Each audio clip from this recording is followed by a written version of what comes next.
आज थी पूर्णिमा और पूर्णिमा के दिन बहुत समय से मन था कि सत्यनारायण की कथा करने का। और कहा जाता है कि पूर्णिमा के दिन ज़रूर घर पे सत्यनारायण जी की कथा करना चाहिए। इससे घर में सुख शांति बनी रहती है, भगवान का आशीर्वाद सदा परिवार पर बना रहता है। तो ये इंस्टेंट आया दिमाग में कि पूजा करना है, कुछ भी तैयारी नहीं थी। सुबह सुबह दिमाग में आया कि कोशिश करते हैं, यदि भगवान चाहेंगे तो पूजा हो जाएगी। तो सबसे पहले सुबह उठ के गए और फूल मिल गए, हमें पान के पत्ते मिल गए थे। और घर पे लेकिन मूर्ति नहीं थी सत्यनारायण की। तो कहा जाता है कि यदि घर पे सत्यनारायण की मूर्ति ना हो तो हम लड्डू गोपाल, बाल गोपाल जी की भी मूर्ति स्थापित करके पूजा कर सकते हैं, क्योंकि सत्यनारायण की कथा में नारायण जी की मूर्ति रहती है और साथ में हम लड्डू गोपाल भी रखते हैं। तो यदि ना हो तो हम ऐसे भी कर सकते हैं। तो बस क्या था, फिर भगवान के आशीर्वाद से हमने पूजा स्टार्ट कर दी थी। और साथ में जल्दी से पंजीरी भी भून लिए थे और पंचामृत भी तैयार हो गई थी। सब कुछ जल्दी जल्दी में हुआ। और यहाँ पर फिर प्रभु के आशीर्वाद से हम कर लिए थे कलश स्थापना। कलश स्थापना के बाद पहले गौरी गणेश का स्नान हुआ था, गौरी गणेश की पूजा होती है वो किया। फिर उसके बाद लड्डू गोपाल की पूजा और बाकी भगवान की भी पूजा किए।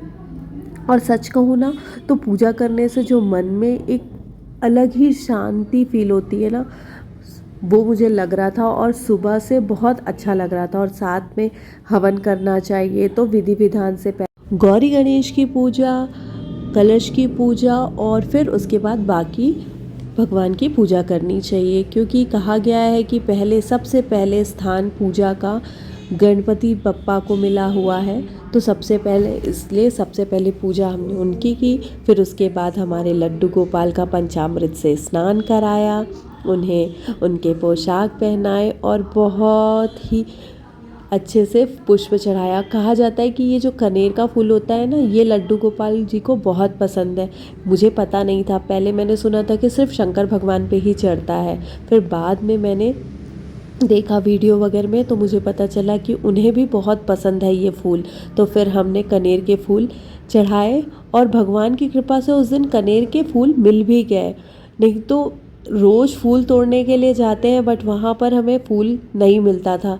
वो प्रभु की इच्छा ही थी, उनका आशीर्वाद ही था कि हमें उनके कनेर के फूल उनके लिए मिल गए। और उसके बाद स्नान करने के बाद भगवान की प्रतिमा की पूजा की, उन्हें प्रसाद चढ़ाया, पंचामृत चढ़ाया, पंजीरी चढ़ाया। पंजीरी का बहुत महत्व होता है, आपने पढ़ा या कथा में ज़रूर सुना होगा। तो इसे ज़रूर अर्पित करें, जितना भी हो इच्छा शक्ति के साथ, घर पे जैसा भी हो शुद्ध होना चाहिए। और मेवे वगैरह होंगे तो वो डाल दें। और इसमें मीठे के लिए आप चाहें तो गुड़ भी डाल सकते हैं और शक्कर भी डाल सकते हैं। तो मेरे पास पीसी हुई शक्कर रखी हुई थी तो मैंने वो डाल दिया था। बहुत ही जल्दी तैयार भी हो जाता है और पंचामृत के खुशबू आने तक के हमें इसे भूनना होता है। और उसके बाद पूरे मेवे को भी मैंने घी से भून लिया था।